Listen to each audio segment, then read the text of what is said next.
Sir ಹೇಗೋ ಭಾಳ ಒಳ್ಳೆಯ ವಾತಾವರಣ ಇದೆ. ಇನ್ನೊಂದು ಟಾಪಿಕ್ ಮಾಡಿದ್ರೆ ಇನ್ನೂ ಭಾಳ ಉತ್ತಮ ಅನ್ಸದ. ಪರಿಸರಕ್ಕೆ ಸಂಬಂಧಪಟ್ಟ ಮಾಡೋಣ. ಮಾಡೋಣ ಸರ್. ವಾತಾವರಣ ಐತಿ, ವಾತಾವರಣಕ್ಕೆ ಭಾರಿ ಒಳ್ಳೆ. ಮೊನ್ನೆ ಪ್ರಜಾವಾಣಿದಲ್ಲಿ ಒಂದು ಆರ್ಟಿಕಲ್ ಬಂದಿತ್ತು. ಅದನ್ನು ಇವ್ರು ಬರ್ತಿದ್ರು, HR ಕೃಷ್ಣಮೂರ್ತಿ ಅವ್ರು ಬರೆದಿದ್ರು. ಓಕೆ, ಎಷ್ಟು ಚೆನ್ನಾಗಿ ಆರ್ಟಿಕಲ್ ಬಂದಿತ್ತು ಅಂದರೆ ತುಂಬ ಚೆನ್ನಾಗಿ ಓದ್ಕೊಂಡೆ ನಾನು.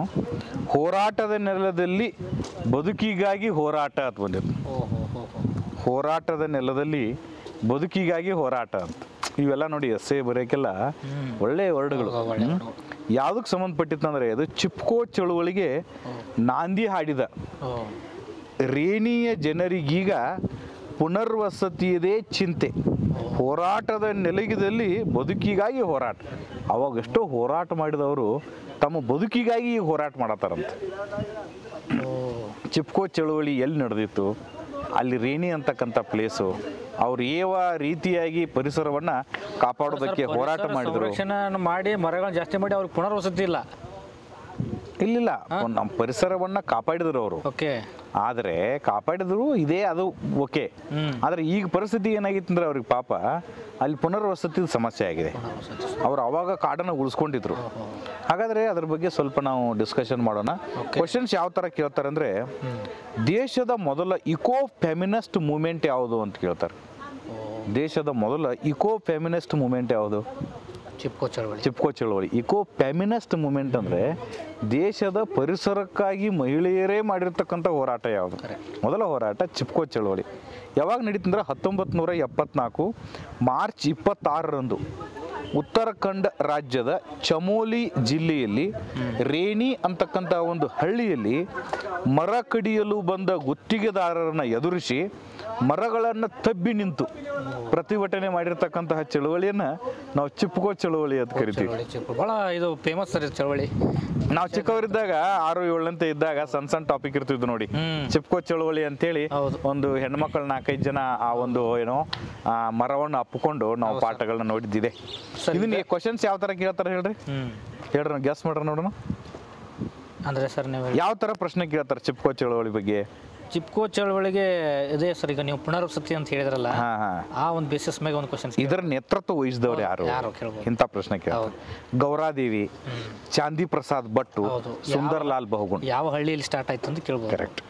ರೇಣಿ ಅಂತಕ್ಕಂಥ ಹಳ್ಳಿಯಲ್ಲಿ, ಚಮೋಲಿ ಜಿಲ್ಲೆಯಲ್ಲಿ, ಉತ್ತರಾಖಂಡ ರಾಜ್ಯದಲ್ಲಿ ಗೌರಾದೇವಿ ಅಂತಕ್ಕಂಥ ನೇತೃತ್ವದಲ್ಲಿ ಮಹಿಳೆಯರೇ ಪರಿಸರಕ್ಕಾಗಿ ಹೋರಾಟ ಮಾಡಿರ್ತಕ್ಕಂಥದ್ದು ಒಂದು ಪರಿಸರ ಚಳವಳಿ. ಇದೇ ಥರ ಸೈಮಲ್ಟೇನಿಯಸ್ ನಮ್ಮ ಕರ್ನಾಟಕದ ಅದನ್ನು ಡಿಸ್ಕಷನ್ ಮಾಡೋಣ.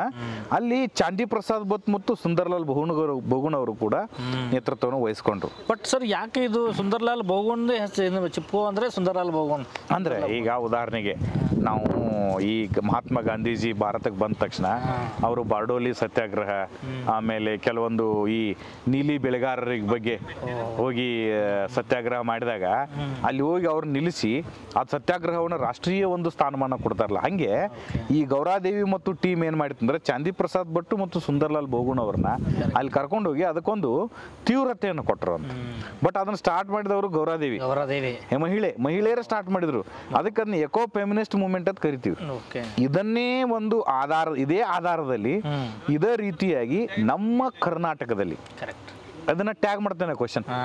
1983ನೇ ಇಸ್ವಿಲಿ ಅದಾದ 9 ವರ್ಷದಲ್ಲಿ ಸೆಪ್ಟೆಂಬರ್ ತಿಂಗಳಲ್ಲಿ ಕರ್ನಾಟಕ ರಾಜ್ಯದ ಉತ್ತರ ಕನ್ನಡ ಜಿಲ್ಲೆ, ಅದನ್ನ ನಾವು ಕಾರವಾರ ಅಂತ ಕರಿತೀವಿ ನಾವು, ಅಲ್ಲಿ ಒಂದು ಚಳುವಳಿ ಆಕೈತಿ.